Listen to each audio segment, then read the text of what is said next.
Lekker druk is het vanmiddag in het Cambuurstadion in Ljout.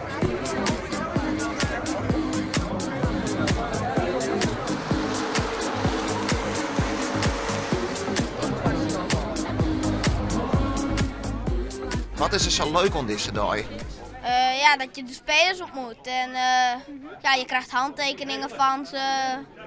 Ja, dat is juist het leuke. Ben je een grote fans? Ja, hele grote fans. Elke wedstrijd kijk ik. Die Jippendaai is een goed moment om te zien hoe het bij de verkoop van de seizoenskaarten gaat. Vorig jaar zijn we geëindigd op 4500. Dat was ergens medio september. Dat betekent dat we de hele maand augustus nog hebben om daarop uit te komen. Nou, dat lijkt me een mooi streven als we daar weer op uitkomen. Vooralsnog zo rond de 4000.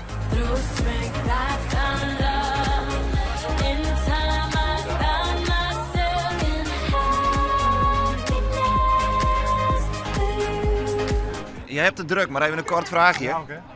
Hoe is zo'n open dag nou als speler? Ja, leuk altijd. Voor de mensen doe je het uiteindelijk, dus ja, het hoort er gewoon bij.